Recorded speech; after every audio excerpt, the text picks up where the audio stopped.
Assalamualaikum warahmatullahi wabarakatuh. Salam sejahtera bagi kita semua. Puji syukur kita panjatkan kehadirat Allah Subhanahu wa taala yang telah memberikan rahmat dan hidayahnya kepada kita semua sehingga kita dapat senantiasa melaksanakan PLS, pengenalan lingkungan sekolah SMK Karya Budi. Pada kesempatan kali ini Bapak akan menjelaskan tentang materi narkoba dan tata tertib berlalu lintas di kalangan pelajar atau remaja. Sebelum itu Bapak himbau kepada anak-anak sekalian bahwasannya di tengah pandemi seperti ini Bapak selalu mengingatkan untuk kita semua senantiasa menjaga protokol kesehatan 3M, menjaga jarak yang pertama, yang kedua memakai masker, lalu kemudian mencuci tangan. Oke, untuk mempersingkat waktu Bapak langsung ke materi yang pertama, itu adalah narkoba. Apa itu narkoba? Narkoba itu sebetulnya singkatan. Narkoba itu singkatan dari narkotika, psikotropika, dan bahan adiktif lainnya. Menurut Undang-Undang Nomor 35 Tahun 2009, zat atau obat yang berasal dari tanaman atau bukan tanaman, baik sintetis maupun semi-sintetis, yang dapat menyebabkan penurunan atau perubahan kesadaran pada seseorang, hilangnya rasa, mengurangi sampai menghilangkan rasa nyeri, dan dapat menimbulkan ketergantungan yang dibedakan dalam golongan-golongan. Narkoba itu ada 4 golongan berdasarkan jenisnya. Yang pertama itu golongan narkotika. Narkotika itu contohnya seperti opium, terus candu. Candu itu di mana Pak adanya? Candu itu ada di mana-mana. Ada di rokok, ada candu itu, ada di sabu-sabu, ada di contohnya ada di pil ekstasi. Lalu yang kedua itu narkotika itu masuk golongan 2. Contohnya seperti morfin, metanil, petidin, dan lain-lainnya. Nah, lalu kita masuk ke golongan psikotropika. Pada golongan psikotropika ini, yang dimaksud dengan psikotropika itu adalah zat anti nyeri atau anti zat bius yang biasa sebetulnya psikotropika ini digunakan pada alat medis seperti orang beroperasi dibius dan lain-lainnya. Lalu yang selanjutnya ada zat adiktif. Apa contohnya zat adiktif itu? Zat adiktif itu rokok, minum-minuman, kandungan yang dalam cat, dalam lem ibon itu termasuk dalam zat adiktif.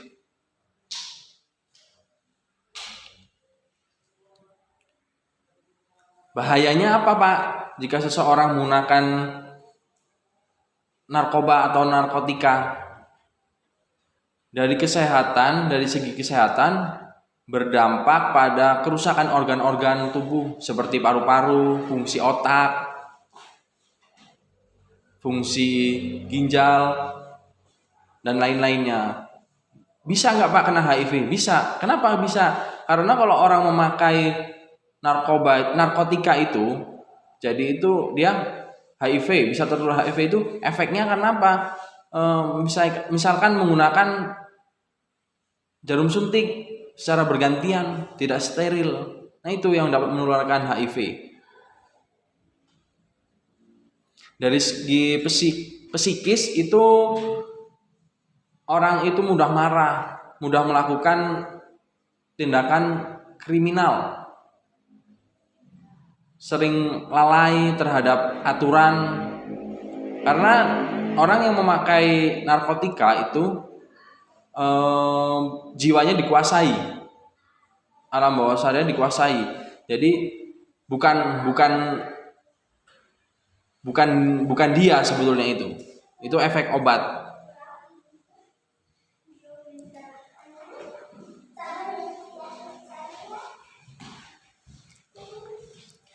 Ciri-cirinya gimana Pak orang yang memakai narkotika atau narkoba itu? Ciri-cirinya itu gampang panik orang itu, paranoid, selalu parno lah kalau bahasa kekiniannya, parno. Orang itu dikit-dikit takut, ketemu orang takut, apalagi kalau ketemu ada polisi gitu, Pak takut, padahal polisi itu cuma lewat atau gimana, tapi dia merasa takut aja.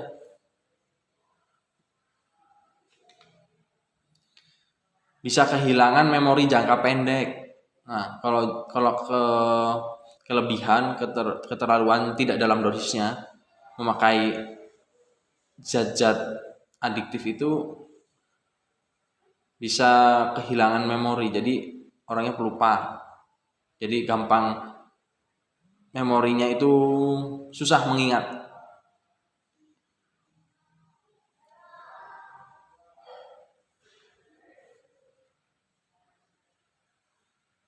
Lalu selanjutnya di dalam zat adiktif itu, kenapa rokok masuk dalam zat adiktif? Karena di dalam rokok itu yang tadi Bapak jelaskan ada candunya, ada nikotin. Nah, itu yang membuat rokok itu masuk ke dalam narkoba. Jika orang rokok itu pakai narkoba, iya, pakai narkoba, tapi bukan narkotika. Narkoba itu kan hanya singkatan. Narkotika, psikotropika, dan bahan zat adiktif lainnya. Nah, zat adiktif itu termasuk rokok. Untuk itu Bapak himbau kepada anak-anak Bapak sekalian, terutama yang baru memasuki dunia pergaulan yang berbeda tentunya dari SMP, sekarang udah menengah ke atas atau SMK, sekolah menengah kejuruan, itu pasti dalam pergaulannya sudah berbeda, walaupun dengan teman yang sama tetap berbeda, karena secara umur mereka sudah mulai merasa dewasa, rasa ingin tahunya tambah besar. Nah, kenapa harus dikontrol dari dini itu supaya tidak menyeleweng ke hal-hal yang negatif. Ada pertanyaan seperti ini, Pak, boleh nggak narkotika itu digunakan? Boleh. Bapak jawab boleh. Tapi yang boleh menggunakan hanya tim orang-orang yang medis, orang-orang yang mempunyai ilmu. Tidak boleh sembarangan. Karena tidak semua narkotika itu negatif. Ada yang tadi Bapak jelaskan, untuk seperti bius itu termasuk dalam narkoba. Dia masuknya ke psikotropika untuk menghilang kesadaran, rasa nyeri itu. Kalau orang operasi itu kalau nggak dibius, dia akan kesakitan. Makanya narkoba itu baik digunakan jika pada tempatnya, seperti itu. Saran Bapak hanya satu, untuk tetap menjaga iman, menjaga pergaulan, hindari hal-hal seperti itu mulai dari sekarang. Karena Karena Pak kalau kemarin-kemarin nggak apa-apa lah kan belum tahu. Oh ya nggak apa-apa. Cuman setelah mendengar penjelasan dari Bapak mohon yang sudah terlanjur masuk ke dalam dunia seperti itu mohon diberhentikan karena tidak ada manfaatnya. Karena itu nantinya akan merugikan diri anak-anak sekalian. Oke, yang selanjutnya Bapak masuk ke materi yang kedua, itu tata tertib dalam berlalu lintas. Tata tertib dalam berlalu lintas pada pelajar khususnya. Itu ada undang-undangnya nomor 22 tahun 2009 tentang lalu lintas dan angkutan umum. Apa saja yang harus dipatuhi dalam berlalu lintas? Tata tertibnya.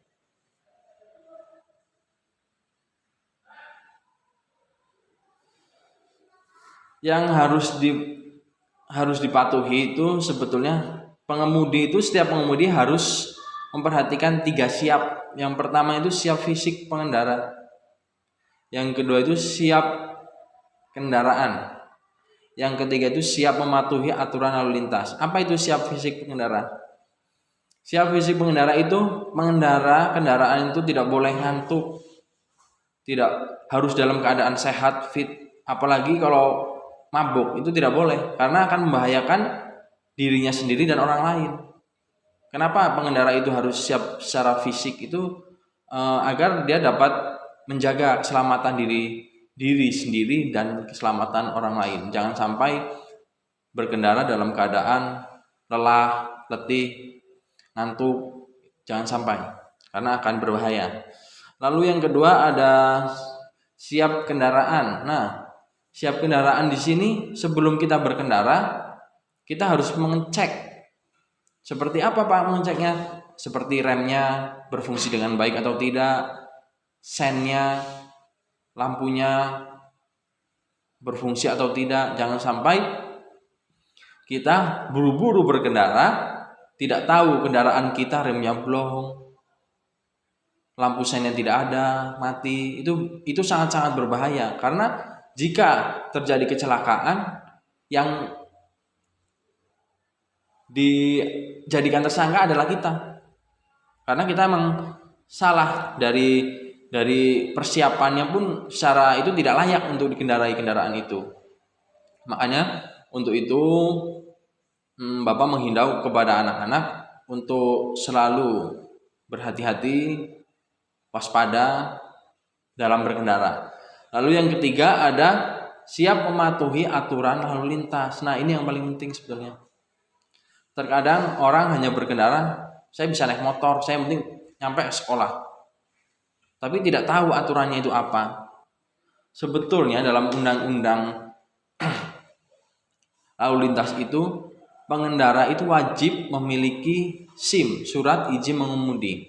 Tapi gimana Pak untuk kita para pelajar yang usianya belum mencapai 17 tahun. Nah, kalau untuk itu Bapak tidak bisa mengambil keputusan banyak karena itu bukan hak dari Bapak. Tapi setahu Bapak, anak pelajar pun emang tidak boleh menggunakan kendaraan. Tapi kalau terpaksa Pak, kita rumahnya jauh nih, ya mau nggak mau. Tapi jangan disalahkan jika sampai nanti terjadi razia, tertangkap, kalian anak-anak dijadikan tersangka oleh pihak kepolisian, itu resikonya. Di luar itu Bapak akan menjelaskan tentang rambu-rambu lalu lintas. Bapak di sini akan menjelaskan marka. Yang harus diketahui oleh anak-anak itu marka jalan. Banyak yang tidak tahu apa arti itu marka jalan. Marka jalan itu apa Pak? Marka jalan itu yang garis tengah yang ada di jalan pokok atau jalan utama. Nah, kalian sering lihat tuh kalau ke anak-anak sekalian kalau ke jalan raya sering melihat tuh ada jalur yang marka bersambung lurus, ada yang marka putus-putus. Nah, di sini banyak yang tidak tahu apa sih fungsinya itu marka bersambung dan putus-putus. Kalau yang putus-putus itu tandanya boleh berkendara, boleh mendahului, boleh berbelok di jalur marka yang putus-putus itu. Kalau yang markanya bersambung, panjang, lurus, itu tidak boleh. Biasanya marka tidak putus itu berada di tikungan. Nah, berada di tikungan, di tempat-tempat yang emang sulit untuk dijangkau pandangan mata pada saat berlawanan. Itu seperti tikungan biasanya. Itu tidak boleh kita berbelok di marka yang tidak putus itu. Tidak boleh berbelok, tidak boleh mendahului atau menyalip.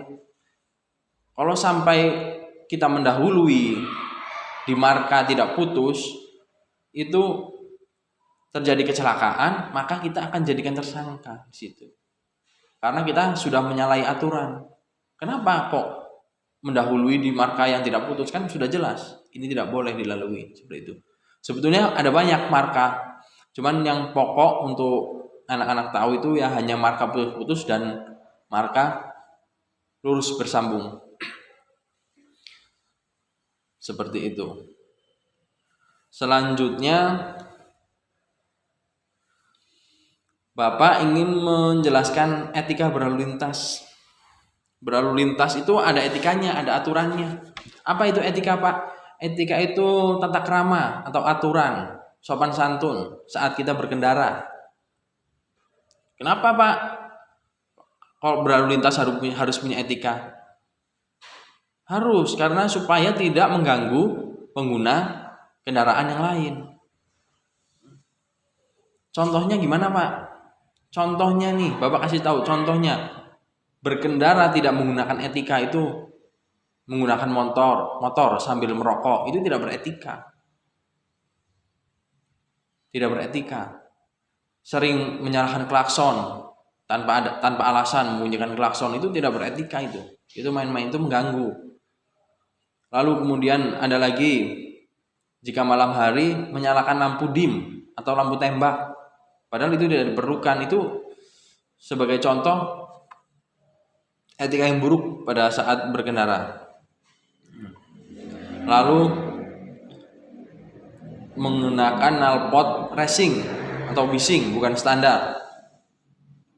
Banyak sekali anak-anak pelajar sekarang yang memodifikasi kendaraannya seperti mengganti knalpot, mengganti lampu belakang. Itu lampu belakangnya itu orang dari pabrik itu sudah di set sedemikian rupa agar pengendara itu nyaman. Nah, kita itu bisanya cuma merusak, sebetulnya bukan memodifikasi, merusak itu. Dia nyaman, merasa keren aja motornya dimodifikasi segala macam. Cuman pengendara lainnya itu yang di belakang itu merasa terganggu karena lampunya terlalu silau mungkin, atau warnanya terlalu terang. Itu sangat mengganggu, terutama pada malam hari. Maka dari itu berkendara pun tidak hanya kepada orang tua, tidak hanya kepada sekolah pun harus ada etika. Berkendara pun harus beretika. Oke, Bapak rasa cukup untuk materi narkoba dan tertib lalu lintas. Sebelumnya Bapak mengucapkan selamat kepada anak-anak sekalian, selamat bergabung di SMK Karya Budi. Semoga anak-anakku sekalian dapat tetap semangat melaksanakan pembelajaran walaupun dalam posisi pandemi seperti ini daring. Jangan sampai kita patah semangat karena tidak hanya kita yang terkena dampaknya, semua. Jadi tidak ada alasan lagi untuk tidak semangat melaksanakan belajar. Baik, Bapak akhiri. Wassalamualaikum warahmatullahi wabarakatuh.